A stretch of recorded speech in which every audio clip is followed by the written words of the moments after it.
Hey guys, welcome to another episode of the James Bond Retrospective. I'm Mark Bridge, and I'm here with Zach Wojner. That's me. Now, Zach, a friend of mine who listens to the podcast, he was, I guess, while he was listening, uh, he was talking about, your accomplishments, like it's like, why does this guy know so many people in terms of like he does this interview and that and stuff like that? And I told him, yeah, he's press. He's done interviews with other celebrities. He's worked with some cool outlets, and he's like, Jesus, now that makes sense because he kept wondering why you you've you rub shoulders with such elite folks. And he says, you should make people know that at the top of the podcast. And I was like, really? Okay, all right. So Wait, for wait, this, wait, wait, wait, wait, wait, wait, wait. what? None of my friends listen to the podcast. You have a friend who listens to the podcast? Yeah. Oh, lucky you. So I guess he's saying, you know what? You should let people know that up top. I was like, oh, okay. So Zach, for Oh, the sake of my friend, I guess you could, let people know the sure. outlets Well, you've worked for for. several years, I wrote for ScreenRant.com. I Mm-hmm. did hundreds of interviews at that website. Kind of quietly left very early 2025, early to mid 2025. Um, but yeah, that's where I honed my craft doing interviews. It wasn't my first ever place doing interviews. The first was when I was a intern at Game Informer. Mm, I interviewed Grant Kirkhope, the composer of GoldenEye 007, nice. uh, and Banjo Kazooie, and a bunch of other video games. And he went on to do more stuff. He even did movies. He did a movie called The King's Daughter, starring Pierce Brosnan. Mm, And the movie kind of came and went, didn't do much business. When it did finally come out, it was like sat on the shelf for years. But it was like his first movie score, so that was a big deal for him. And we got to talk about it, years before the movie even came out. Uh, and I had so much fun that when I kind of went back to New York, I was like, I want to do interviews, and kind of bothered my editors until they let me do it, and I got to run with it. And now I'm writing for Chibi Squad and Game Daily, kind of building the Rolodex back up, and you know, seeing who I'm gonna talk. My goal for 2026 is to really ramp up the interview game at these new websites and awesome. do a lot more video and audio content for people. Awesome.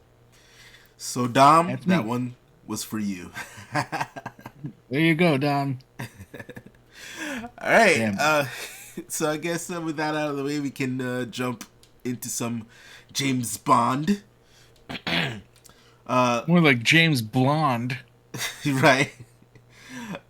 So the last retrospective we did was the end of an era. Not only was it the end of the Pierce Brosnan era, but it was the end of the James Bond saga that started with Doctor No, and beginning with Daniel Craig. It's a brand new saga, and I guess if I'm to take how this whole thing went, they'll essentially reboot Bond every time there's a new actor. I don't know if they'll do the same thing, like whoever takes over Bond after Craig. If when that person leave, they're just gonna continue that saga, or they're gonna do a whole reboot. Who knows? But I would say I kind of dug sort of the Craig era because it's like one of those things where you can, if anybody was interested in seeing a Bond film, without sort of going through a history of the whole Bond saga, even though like you can pretty much pick up Bond wherever it's not really going to confuse you, but for the sake of cohesiveness, I would recommend the Craig films only because they have a beginning, middle, and an end when it comes to the film journey and the film arc. Um, In Royale hindsight, being, they have an arc. Yeah, yeah, let's put it right, that way. right. Um, so Casino Royale, the introduction of Daniel Craig to the Bond universe. Um, it's directed by Martin Campbell, his second film and his second reboot, so to speak. Like he started the Pierce Brosnan era, and he started the Craig era. I was kind of hoping he was gonna start the new era of Bond, but sadly it's that. I mean, not sadly because I like this director, Denis Villeneuve.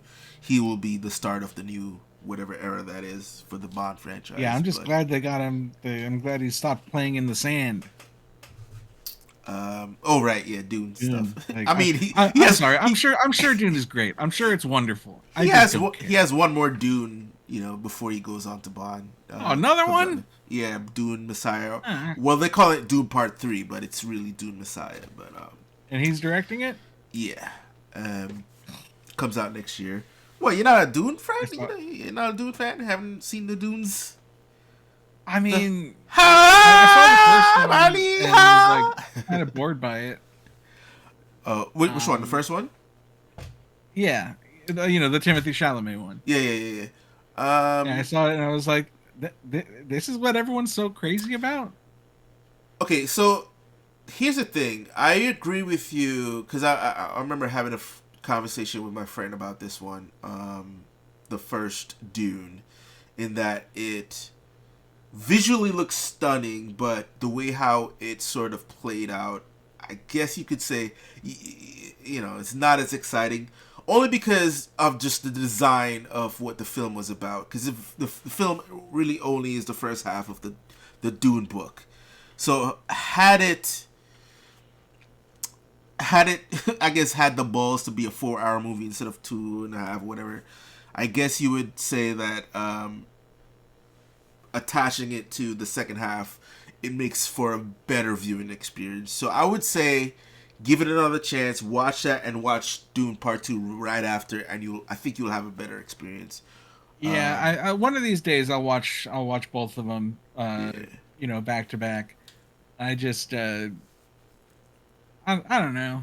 Like I'm enough of a nerd already. Do I need to add Dune to the list? I mean, you gotta give, because Dune was the godfather of all this Star Wars and all these cool sci-fi stuff. You know what I mean? Well, so was Kind of. John Carter, but I didn't need to watch that more than once. I guess, but I don't know. I just for I'm the I'm I'm I'm mostly just busting chops, yeah, I know. and I do love Denis Villeneuve. I mean, Yeah, Sicario, Blade yeah, Runner yeah, 2049. Like I'm super excited to see his take on 007. yeah. Can't wait. Hopefully he doesn't try to I guess do. Let's make a Bond movie if Christopher Nolan did it. You know what I mean? Yeah, I don't really agree with the comparisons of him and Christopher Nolan. It's like, I mean, I guess a couple movies they've had the same cinematographers, but I Yeah, think yeah, that they're very different. Like I think that Denis Villeneuve's movies are much he makes actual smart movies for smart people, and I've joked on about this before, but Christopher Nolan, I don't know if he makes smart movies for dumb people or dumb movies for smart people. well, who knows? He's caught somewhere in that web Let's see where he's how scared to be smart. He's let's see scared to be smart, and he's scared to be dumb. let's see how the Odyssey turns out, where it's a straight up sword and sandal movie, and do we have a gladiator on our hands, or are we gonna try to make gladiator highbrow? You know what I mean? Right, or Troy. Yeah. All right. So back to Bond. Daniel Craig is Bond in this movie, and it's a Bond film born in the era of the Bourne Identity franchise and the Batman Begins. So it's kind of like right there in those worlds. Down to the opening of this movie, it was very understated. It's like shot black and white. It's very short, very gritty, very grimy. So it's not, it's basically introducing itself like, yeah, this isn't your father's or grandfather's Bond. This is the Bond for this era. Um, and I mean, I guess I don't know if if I was like a huge Bond fan, and this was my first time like me watching it in the theater, if I would appreciate it as much as I do now, just being so understated. Because it's like you're used to this bombastic cold opening, and all of a sudden you get this very understated, very brutal, very dark, gritty, black and white opening, and it's like, what the fuck is this, Bond, or is this goddamn Alfred Hitchcock over here? But I mean, I think it works because, I mean, when you're going into it, you know that it's Casino Royale. You know that it's based on the first Bond. You know that it's a reboot. yeah, That it's back to basics. I mean, you don't get much more 1950s spy noir than yep, black and white and Dutch angles, yeah, and I think it's meant to be very evocative of the 50s. right, right, That's that whole scene. But then, that's juxtaposed. You said it's not your father's Bond, and it's like, no, it actually is. It's your grandfather's Bond. It's the literary Bond. Not yeah, to be like a snob who's like, oh, it's from the book actually, yeah, yeah, yeah, but just tonally, it's going back to that well, as yeah, opposed to the movies. yeah. So, But even then, it's yeah, yeah, yeah. Sorry. yeah, so Gone is the sort of debonair, um, ladies' man, of your Pierce Brosnan and your Roger Moore's, and even to some extent, I guess, Sean. But now you have like basically like a what did M call him? Uh, Blunt instrument. yeah, blunt instrument. Is like a bull. As described in the novels. I mean, not to say Craig didn't bring the charm when he wanted to, but it's more, I guess, more in the conversations and less in the sort of eye fucking way. Yeah, Which I would say about this yeah, movie, the dialogue is incredible, in terms of just conversations the characters had. It's just like, almost Mehmetian. Is that what they call it? David Mehmet. And sure, just sure. in Yeah, is that what's it? George Mehmet and David Mehmet? David Yeah, Mamet. yeah, yeah. All right. Yeah, so it's I like the way how the dialogue kind of flows in this one. So it I guess it tried to be a film first before it made it before a James Bond film. You know what I mean? Um, I mean, I know what you're saying, but I think that it didn't want to be beholden to the Bond formula in a way. It does the classic, really kind of like what Matthew Vaughn did with like half of his movies. Right. Just like the classic deconstruction and then reconstruction. Be like, what are the pieces of this? Taking all the pieces apart, looking at them, and then going, you know what? Let's put these pieces back.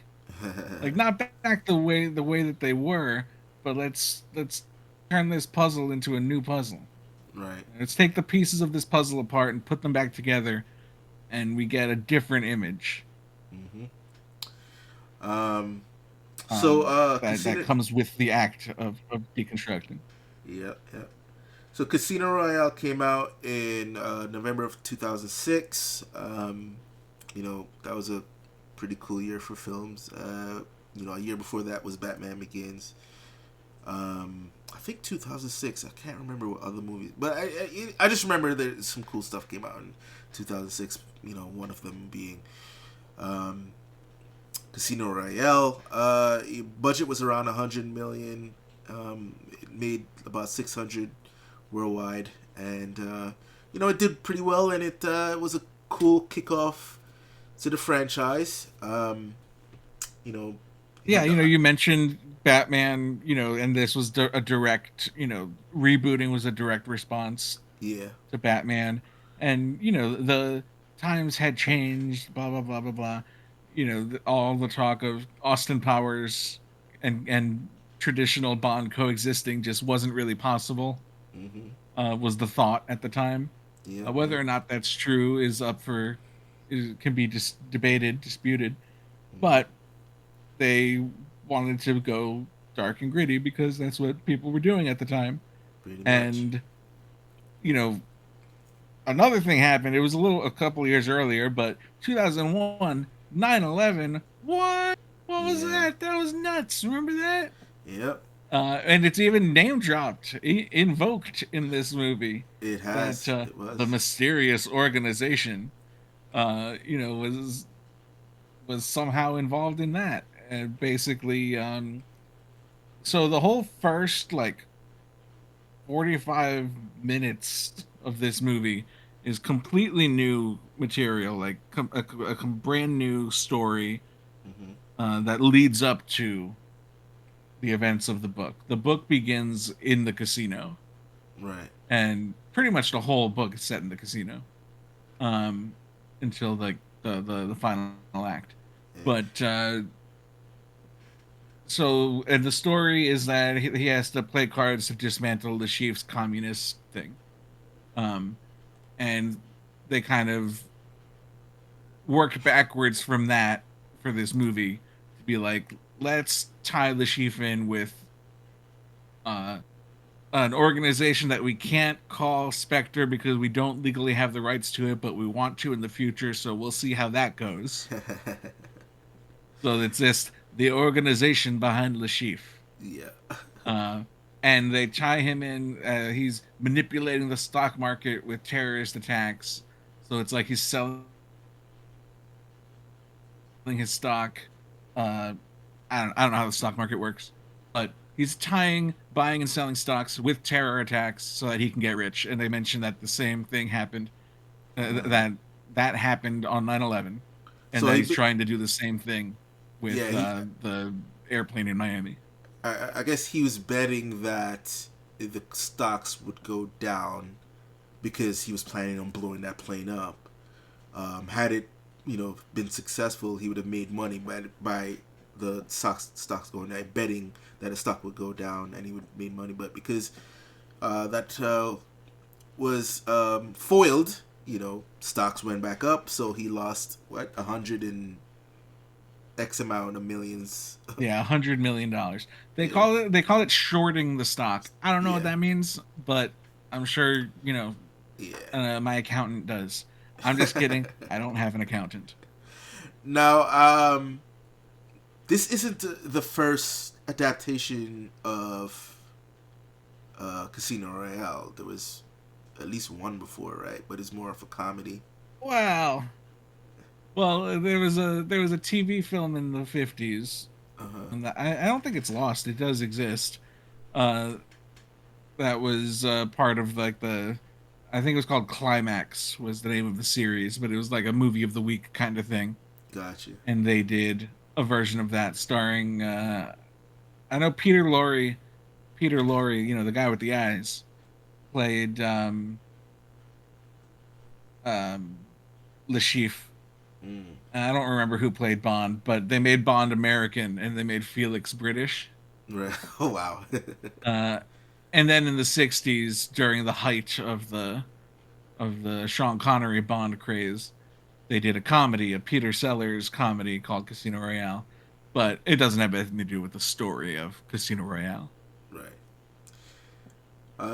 So now it's, I guess, as much as it's different in some ways, this you would call a proper adaptation of of the actual novel. Oh yeah, yeah, Yeah. yeah. I mean, once they get to the casino, like that entire middle portion of the movie Mm-hmm. is pretty straight adapted. There's more action thrown in here and there, Yeah. Yeah. but like Mathis, Vesper, the Sheaf, the card games, it's all they play a different game. They play Texas Hold'em poker in the movie, and they play I don't remember like Baccarat or something. Yeah. The funny And thing about it is, so I don't know how to play any of those card games, right? I remember when I first saw this film in the theaters. Um, it's kind of like watching a sports film. You don't really know how the rules of the sports, but the way how the it's filmed, you kind of feel it. It's like, oh, this is exciting. You know, you're watching a sport, you really don't know how it's played, but you know, if a filmmaker does his job, he knows how to make it exciting. So Yeah, and the it's tremendously well shot because especially even when I was younger, I didn't really know. I know how Texas Hold'em works now, but you can kind of piece it together as you're watching. But even if you can't, you're still caught up in the excitement of the moment, and yeah it's really um, a masterclass of how to shoot. A bunch of guys sitting around at a table drinking and playing cards. yeah, and what was exciting is when Bond was able to beat Lashif with a straight flush, right? At the time, I still don't know what a straight flush is, but um, I remember when he turned his card over, somebody like next to me in the theater goes, "Holy shit, straight flush!" Right, and then the guy repeated straight flush. I was like, "Oh, so this is real." So this is like they really was trying to get into it. The fact that he knew what he was. I just got excited from him getting excited that he knew what it was, and it's like, "Oh, damn!" Right, you know what I mean? So it's like his Right. excitement and his whole shit factor kind of rubbed off on me, and I was like, "Oh, okay, fuck, that's Well, crazy." a straight is like 4, 5, 6, 7, 8. I think that might actually be the numbers. It might be 3, 4, 5, 6, 7. Yeah, And a flush is all the same symbols. suit. So a Yeah, straight flush is combined. yeah. Holy shit. So I guess that's why And that's it's a a very crazy yeah. hand, to pull that off. Yeah. Um, but yeah. So before I go and talk about the cast, was that motherfucking uh Charles Branson? Is that his name? Virgin Airlines at the airport. Richard Branson. Richard Branson. Yeah. You're thinking of Charles Bronson. Oh, right, right, right, right. Yeah, From Death Wish. But yeah, that's yeah, Richard Branson. I mean, there's so much friggin' product placement in this movie. yeah, They can do a drinking game of take a drink every time there's not just product placement, but Sony product placement, and you will die. yeah. Well, You will Sony. actually I guess die. this is the first film to be distributed under the Sony. Um, Yeah, and I yeah. guess Under it was Columbia Pictures, which is Sony. Yeah, yeah, and I guess it was being. That's why I was like, is this a force? They were foreshadowing Sony involvement more because like I think in the last couple of Bond films, you were seeing more Sony products. You had the Sony camera, you had the Nokia phone, which I think, or Ericsson, sorry, which I think Sony merged with at some point during that time. And I guess they decided, hey, we need to get in the Bond business a little bit more. So they won the bid or whatever to start distributing Bond films under their you Columbia know, on Pictures. location shooting ain't cheap. Yeah, for sure. um, Yeah, product placement. So much product placement. yeah. Oh, and you know what's also crazy is like, okay, so we've talked about how the beginning was kind of like understated, it was shot black and white, not too much action and stuff like that. But the scene where he's chasing the parkour dude, you would that you would probably see in a traditional Bond movie as the beginning, but they kind of said it more. I mean, it's still in the first act, but a little bit later on, which is found interesting. And, Yeah, I mean, I wouldn't be surprised if there's a version of the movie where the theme song was pushed all the way back to there. yeah, yeah, Um, um, but I mean, I really like the way the movie is paced in that way. yeah. Um, maybe they should have done the same thing with The World Is Not Enough. Uh, Oh, right, right, right, right. but I think one of the best transitions just ever is going into the song. Um, from the black and white sequence Yeah, yeah. when the first color we get is the blood going down the barrel Yep. and kicking into a modern rock song style of Bond. Yeah, Chris Bond Cornell. theme. Chris Cornell, co-written with David Arnold, the Yeah, Muse. He's back. yeah. And Um, you can hear the theme throughout the film, which is yep. one of David's strong suit. Um, Yeah, and like that motif of that riff from that yeah, song is so important to the movie because he deliberately doesn't use the Bond theme yeah, at yeah, all until the very end. yeah, He used the progression of it here and there, like when mm-hmm, he tries on the tuxedo, yeah, little bits here and there, but for the most part in the movie, the Bond theme, my name is the de facto Bond theme. exactly. And it's Yeah, great. I love that song. I love the sequence, and it's funny in hindsight. It's like probably the only Bond theme that we've ever had where there's no sexy babes. yep. I was It's just all about to fighting. mention it. It's like Yeah, no girls. Like I said, it was like they were slowly, you know, easing us away from sexy babes. I mean, you didn't see any more titties. You just saw silhouettes, and now nothing. well, I think this was more thematic Yeah, of how that's just not something that Bond thinks about at this yeah, point. yeah. All right, so we can talk a little bit about the cast. We mentioned Daniel Craig.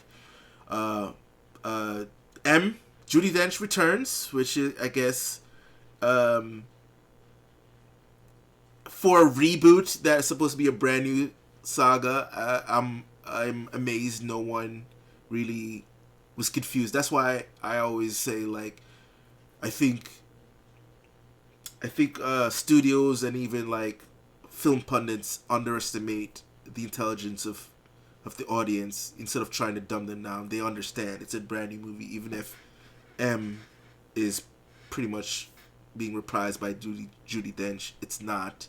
Yeah, It's not the same Bond yeah, movie. and even if they don't get it, even if like the audiences are dumb, it's like, Yeah, so what? Let them be dumb. Let them not know. you're Let right. them be like, I didn't get it. Was that supposed to be the same end? Like, when someone asks me that, I go, what can I tell you, man? Yeah. I can tell you, but you're still gonna be dumb.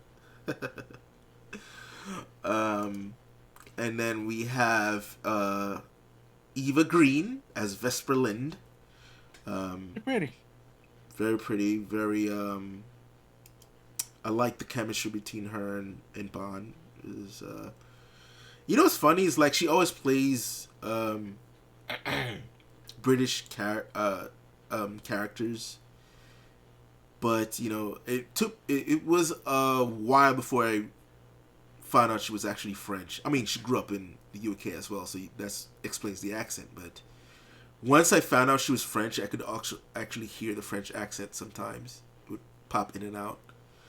Um, but yeah, she's actually French. It was pretty cool. She plays Vesper Lynd, the British Treasury. Um, and like I said, the chemistry was off the chains with those characters. I particularly love the scene when they're in the train and they're having a whole conversation breaking down each other. It was like that's when I realized, oh, this was like a different type of Bond movie. They were trying to make a film and not a Bond film. Uh, usually see Well, those. and But that might actually be, now that I think about it, Bond's first like Bond one liner. There's some, there's some, like, one of his very first lines. The second kill is always bang. yeah, Yes, considerably. yeah, But after she dresses him down and sizes him up, uh, she asks him, "How was your lamb?" And he goes, "Skewered. One can relate, or right. one sympathizes." Yeah, yeah. And then you have Jeffrey Wright as Felix, Yeah, which he makes several appearances in the Bond films going forward. And okay, so I hate the idea of Amazon turning Bond into content uh-huh. of like like the early years and Q Branch, the TV series. But god damn it, I would love to see a, a a Felix show. CIA black exploitation Felix show. Black Like, exploitation. what's the line? At one point he calls him brother, and I Oh thought, right, and I was like, yes, I I think it's right before he. Oh no, it's after the game, and like they're celebrating, yeah, yeah. and I forget the exact line, but he calls him brother, Yo, brother, I guess he said, "Oh, he's all yours now," and he's like, "Thank you, brother," or something like that. something like So, that. yeah, yeah. And I was just like, damn, I'd watch a show of that.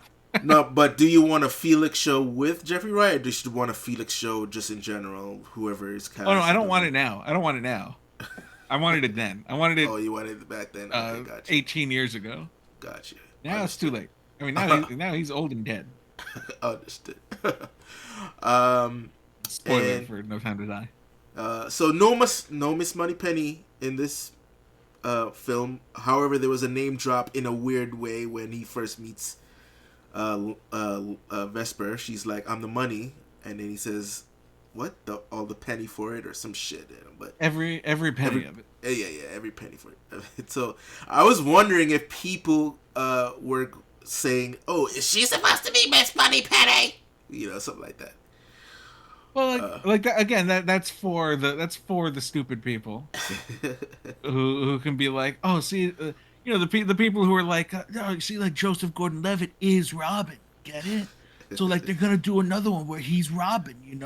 I want to see Joseph Gordon-Levitt in the tights. uh, For those and, people. yeah. And then you have Mads Mikkelsen as Le Chiffre, He and did. he has a bleeding Spooky. eye, which is you have to have your villain that has a weird quirk in a Bond movie. But funny enough, as far as a Bond villain goes, I like him. He has it can be threatening sometimes, but the movie does a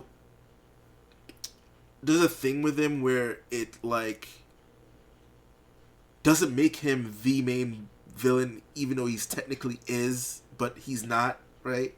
Like he has people he has to answer to, including the I guess the African warlords. He owes them The money, and extremely sweaty black guys. yeah, so it's like he's afraid of them. So it's like you're making him the villain, but you're showing that he's scared of people even more powerful than him. He's not an action guy. Yeah, and I then the mean, way and like the book is not an action book. Like there's not a ton of action in the book. There's a yeah, little, but like that's why those poker scenes are so crucial yeah, because that's his battlefield. yeah, That's yeah. where he and Bond go toe to toe, and the thing with his tell, um, which like I don't know, is that real? Do people actually have tells? I have I no, want to play because I'm poker. not another poker player, but there's always a thing in when you watch it on TV or That's movies. They're that's a like, thing that we're gonna do. We're writing it right now, where we're gonna shoot like a short film about poker, and the guy's gonna be like, "See, everyone has a tell," and like the guy's gonna look at his cards and go "Awooga," and be like, and then return to his poker face, gosh, and then like Mathis on the side will be like, "I think going Awooga was his tell." right, Oh, by the way, during the speaking of the poker scenes, just Mathis and Vesper doing like color commentary on it. oh right, Um, like I want to cut between the game and uh the commentators from Dodgeball, uh huh, Gary Cole and Jason Bateman. right. Be like, oh, he's doing his tell. Oh, that's interesting, Cotton. Interesting strategy, Cotton. Let's see how it plays for him. Yeah, I Like guess one of those it things. it was a little much, a little Yeah, obvious at times. you try to sell the audience who don't understand what's going on. They're using them as a way for us to Yeah, that's what's happening. yeah. They had to do it, but there's no eloquent way of doing it. They did the best they could with that. Right. And I think getting an actor like Giancarlo Giannini, His uh, Mathis. yeah, that's a good way to get around it. Just to hear his voice giving those lines helps to sell them a lot more. And what's also interesting about that character's arc, where he goes from is he a good guy, is he a bad guy? Of course, the rest of the his next appearance, I guess, solidified exactly where he stood. But this movie just didn't answer that at all. So it's like, holy shit, okay. You're like, damn, did they just torture this guy for no reason? It's like, fuck. By the way, this is a very Yeah, dark Bond movie. Just the way how it yeah. ends, everything about it is just fucking dark as shit. I don't think it has been as dark since what on Her Majesty's Secret Service. I think was probably Well, just I'd say the Living Daylights is pretty dark, true, true, true. and I mean both of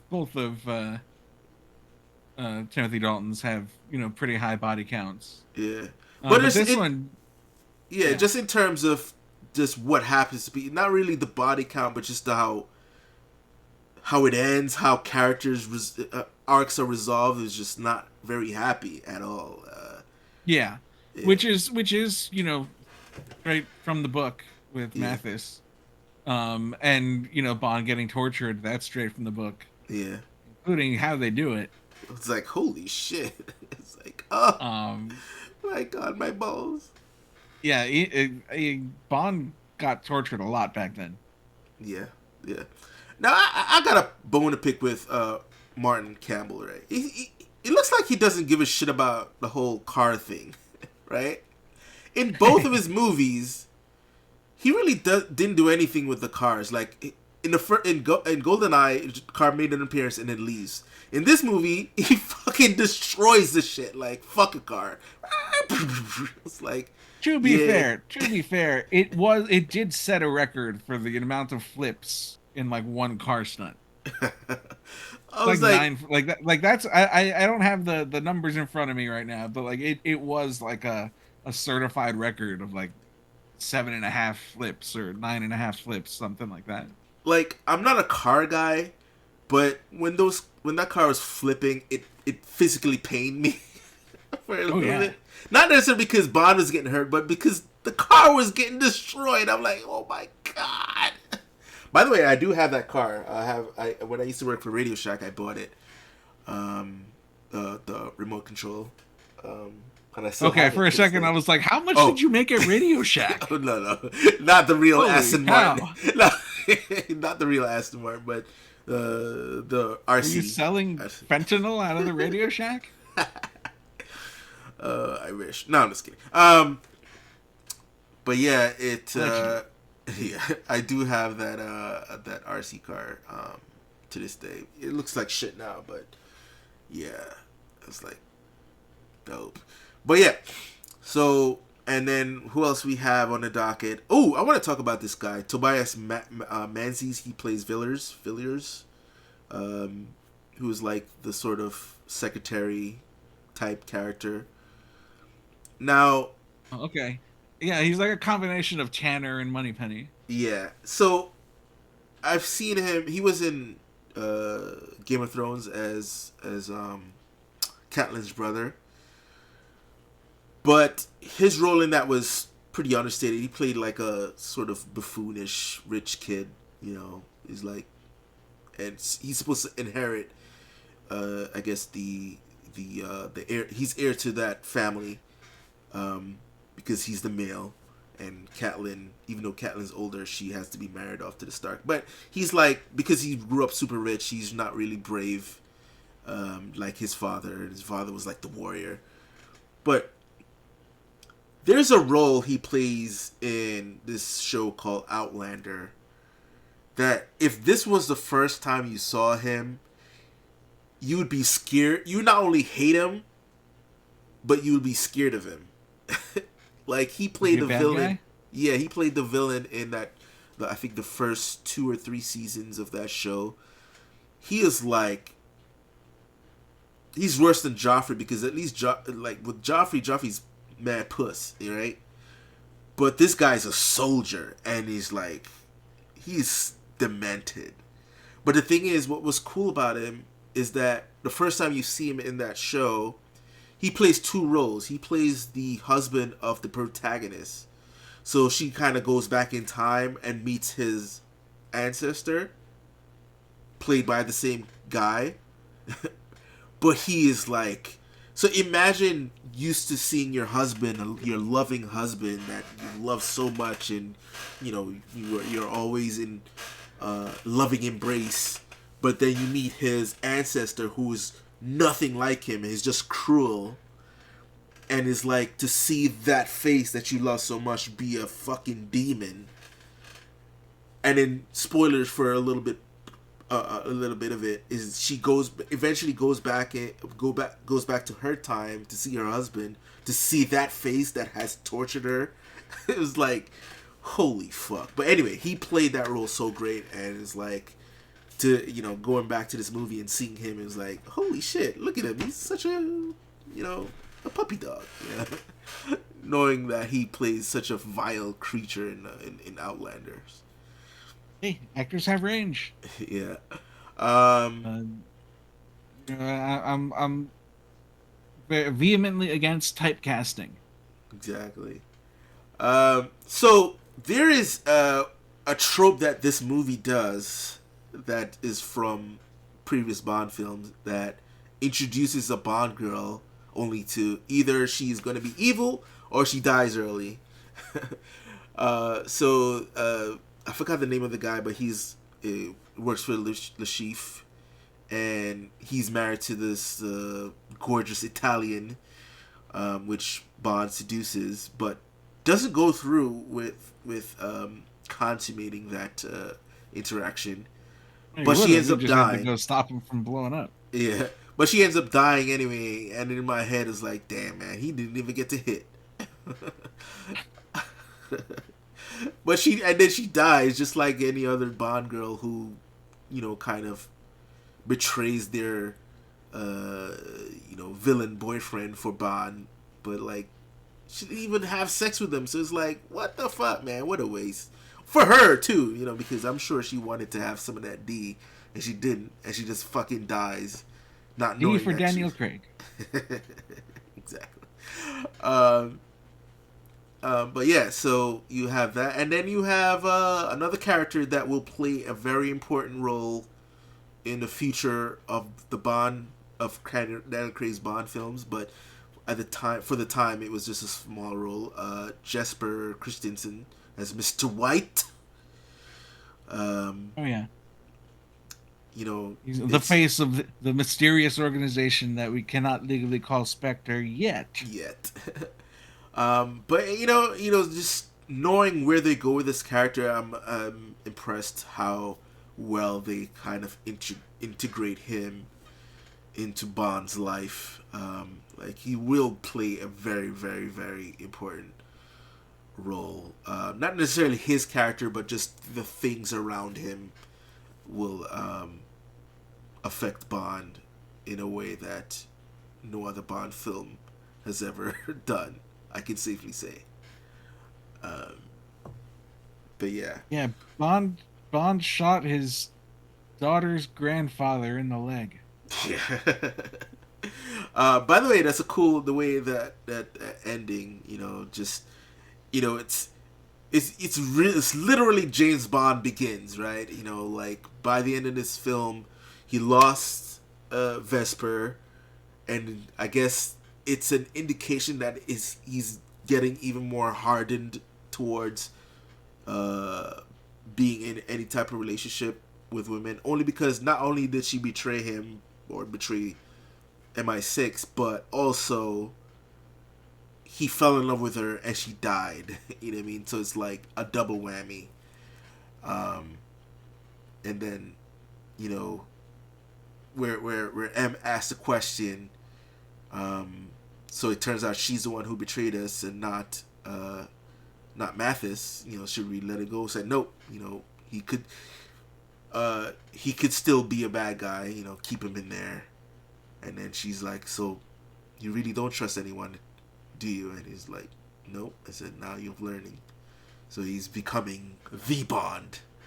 and then sort of the end, that tag at the end with Mr. White getting shot in the leg and him walking up with his suit on with the fucking what kind of gun was that? That's a it's not a it's like an M4 or some I shit believe it like that. was an MP5. Okay, yeah, that one. Um, you know, introduces himself. The name is Bond, James Bond, and you hear the theme for the first time in that film. It's a Yep. good, cool ending, you know. And I like the fact that Quantum. We'll get to that next week, but I like the fact that Quantum of Solace picks up right after that. It was pretty cool. Um, Yeah, I have mixed thoughts on that, but I'm looking forward to revisiting that next week. yeah, yeah. So all in all, you had, I guess, you pretty much had just one Bond girl, one and a half. Sorry, one and a half. And you saw less of the flirty Bond and more of the caring Bond in this, and it set the groundwork of what we'll eventually see in the next Bond films. But great start to the new franchise. I'll say this, and you may disagree with me, but I think out of all the actors that's played Bond, maybe except for um, Sean Connery. Again, this is all opinion based. I don't think Sean or Daniel have a bad Bond movie, and I'm one of those freaks that love Quantum of Solace. So I'll put Hey, that if you out like there. Diamonds Are Forever, then that's Yeah. So I've you're allowed to like whatever you want. yeah. So I can safely say, um, at least for Craig anyway, that I don't think he made a bad Bond movie. Even with the circumstances of which Quantum of Solace, which we'll get to, and we'll talk more about that. Even the circumstances of which that was made, I think they managed to do a pretty good job with that kind of circumstance. Um, you know, Inspector kind of sucks. I mean, like I said, it's just We'll get there. I We'll get there. We'll get there. yeah I've only, and the funny thing is I've only seen that movie once. It's in theater. I've never rewatched that movie, so during this time it would be the second time watching that movie. But I just don't remember coming out of that movie going like, well, that sucked. It may not have been sort of like, holy shit, blow the socks off, but it was just, oh yeah, that's a Bond movie. That's a good Bond movie. So, but we'll get to it. I'll see how I like it within this rewatch in the context of the preceding films. Um, so I guess we could talk a little bit. We started talking about the music a little bit, but we can go back to it. David Arnold did a great job with the score, and of course, the main theme song. You know my name. Pretty good theme. Yeah, Pretty rock and roll. I love that theme. I love the score here. It's the most '60s of all of his scores. Yeah, Um, all his electronic, kind of leanings are yeah, really pared back entirely, and it's just very much an old timey James Bond score, and I love it. yeah, Um, Even like sometimes I'm a little impressed that they like let him be so old school. I think it's I could see some producer being like, "Oh no, that's too retro of a score hmm for some scenes," or even that's too Austin Powers for us. Even though obviously, yeah, Austin Powers yeah, is just trying to do a James Bond thing. But so kudos to whoever didn't tell David Arnold to pull back. nice. Yep. And then another familiar name I saw during the credits was Peter Lamont. I was like, holy shit, he's still fucking doing production design. He's one of the oldies. I don't know if did he do more of the Craig movies, or was this his last? This was his last one. He went from Goldfinger to Casino Royale. All right. Yeah. And the only So one he didn't work on was Tomorrow Never Dies because he was doing Titanic. Oh yeah. Hey, it's a good. It's a good movie. Even though a lot Yeah, of people will try to trash it now, it's like, it sucked. Like, no yeah. slander of the Cameron. Yeah. If he had done Tomorrow Never Dies, we would know how big the stealth boat is. True, true, very true. And Alexander Witt doing second unit. Yeah. You know what? Every time that name is mentioned, you know what movie comes to mind? Resident Evil. Yep. Which one did he do? The third one or the second one? I The forgot. second one. The The second second one. one. Okay, I think it's like the only movie he ever directed. yeah. Because he's a second unit guy. He's an action guy. Yeah. Don't give him dialogue scenes. Yeah. Give him a freaking 10-minute parkour chase. Yeah. Shout out shout out to the guy waving around the welding torch. There's a guy in that chase scene who's waving around a welding torch, and the bomb maker kicks him, and he falls off a ledge, All right. and the big old can of like propane or whatever falls after him. So the guy lands. He's like, "Oh, I just fell, 50 feet, and I just died." And then the freaking can of propane falls right next to him and explodes, and he's like, "Oh, I just double died." Yeah. So shout out to that guy. I love Yeah. that guy. Um. That guy is like my version of the guy guarding the gate in Lord of the Rings, who the wraiths or whatever knock the gate down and it falls on him, and then they just all ride their horses over him. Yeah. It's like, oh, that poor guy. Yep.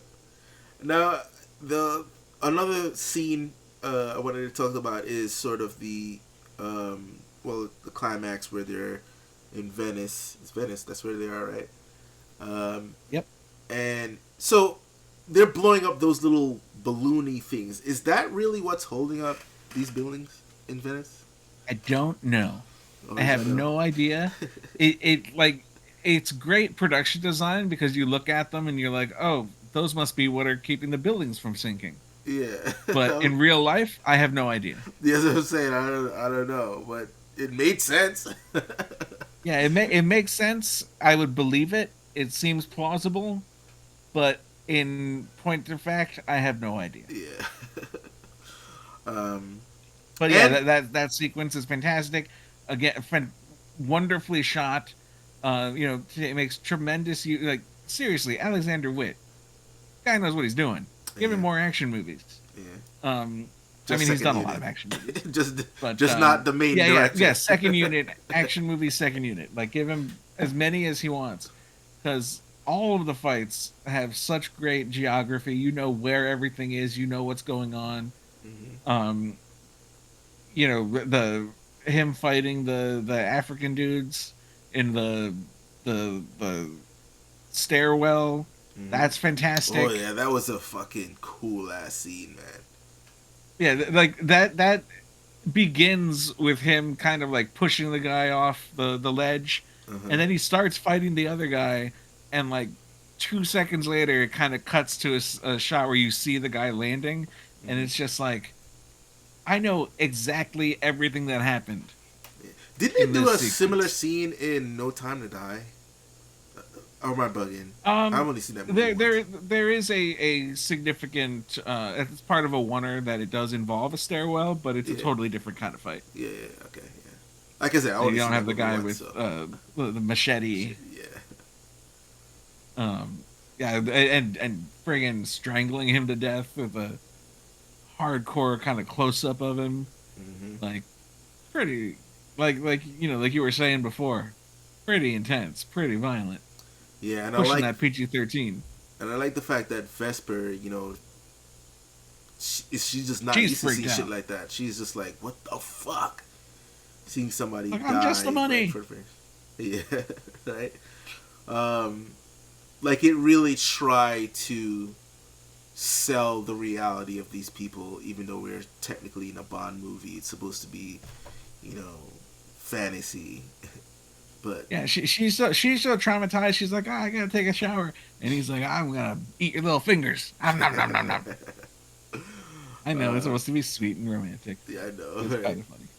And then even the way how Lashif went out though is like it's not very like I like it. You know, it does subvert your expectations of what a villain would be in your typical Bond film. But like the way how he just Mr. White just runs up on him and then pop him in the head. I was like, oh, okay, I guess that's it. You know, and he does like kind of give you like a false flag, thinking that the movie's gonna end at a certain point. You know, and then Right, but they still have that one last Venice card to play. Yeah, so it was like, Yeah, and like it wouldn't. Every once in a while these movies end with him having like a big old fight with some guy who was hired not as an action actor. yeah, Like Bond pretty brutally murders the hell out of Jonathan Pryce. yeah, In yeah, in Tomorrow Never Dies. yeah, And like do you want Moonraker to end with him and Hugo Drax kind of just like this bombastic great actor, but like do you want to see them have a fist fight? You don't need to see them have a fist fight. It's fine. yeah, Just shoot him in the dart and throw him into space. It's fine. true. And this, like, if it ended with Lashif being like, "Oh, I'm so desperate now that even after I've tortured you, I'm gonna let you go and we're gonna fight." Yeah, Like, thankfully, that scene follows the book like to the letter, basically. so there was a So Mr. White character in the book as well, or I don't think he's called Mr. White, but there's a Smersh agent. yeah. Smersh was like this KGB adjacent group. Yeah. That, So hold on, is it Smersh in the books and Spectre in the movies, or is it like no, Smersh no. a part of? It was Spectre? Smersh for a little. Like, I don't know how many novels used Smersh, Uh-huh. but Spectre is a different group. Like Smersh is a real life. Well, was a real life group, and like a Russian thing. Yeah. And I think that the idea was he wanted to, Ian Fleming wanted to make it more bespoke to the Bond universe rather than being limited by the Cold War. Right. So he made Spectre. Okay. As the books got more, fantastical. So he introduced Spectre later, I guess, because Yeah. Spectre wasn't in Casino Royale, the first book. Correct. Okay, got you. All right, cool. No Spectre, no Blofeld. I'm not sure exactly when they were introduced, but neither of those are in the book. Got you. All right, good to know. All right, so I guess that is there anything else we can say about Casino Royale? Good movie, good start. Probably, it is a great movie. I could go on. Yeah. Daniel Craig is great in it. I had thoughts on Daniel Craig, but like he still looks young here. He looks kind of reasonably, kind of sort of handsome, I guess. Those eyes, man, Jesus Christ. Yeah, the eyes do a lot of work. Like, he does look like a monkey, but the eyes are great. Yeah, he's like there's a scene he's looking intensely in the mirror after washing his face, and I think it was right after the staircase fight. And he's in the bathroom, I guess, cleaning himself up, and he looks in the mirror, and there's like a really intense shot of his eyes, and I'm like, I couldn't look anywhere else, man. I was like, Jesus Christ, those eyes. They feel like they'll pierce you, and I guess it helps. Certainly pierced Brosnan. Yeah. He wasn't happy. And I guess that carries through to I guess No Time to Die when you see his daughter with those fucking eyes, just unmistakable. It's like, oh yeah, that's your kid, motherfucker. Oh yeah, totally. It cements his legacy. Yeah. I guess we won't be getting a Jane Bond in the future. Anyway, so that brings us to content. That brings us to the end of this retrospective. I guess next week we'll talk about Casino Royale. I mean, sorry, Quantum of Solace. A very, I would call it the black sheep of the Craig era. Um, I don't know. Maybe you have a different movie. But I'm curious to see how I like it this time when I watch it with these fresh eyes. So we'll talk about that next week. And I guess you spoke about it earlier, but you want to remind our folks where they can find your work? You can find me. I'm a model at the Bodies exhibit. Sweet. Yeah, I didn't like that. I don't like that. I didn't like that the first time I saw it. I don't like it now. I don't like the idea of the Bodies exhibit. I think it's gross. Ugh. Yeah. So I guess you won't be donating your body when you die to that exhibit. I mean, I'll donate it to like science, not for like some friggin' guy to pose me at a card table. Gross. But there's so in the video game Quantum of Solace that covers both Casino Royale and Quantum of Solace. Yeah.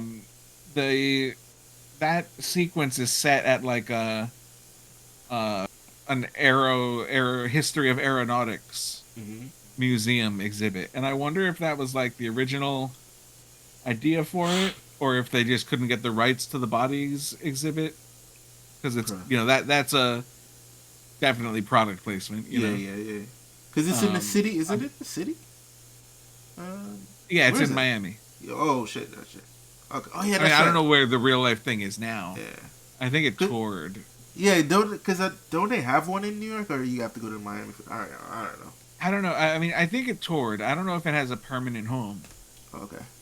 But maybe it does. Maybe it's in New York. I have never been there, and I would not go to that because But just for the intrigue factors, like you're actually seeing. I don't like it. I don't like it. I don't like it. I don't even like it in this movie when they show like the bodies. I'm like, no, blur that out. I don't want to see that. Okay, I understand. You don't even give me naked models during the pre-credit sequence, but you're showing me this guy's bones and muscles and stuff. Gross. I guess that was Campbell's way of saying appeasing you guys. Where's the flesh in the beginning?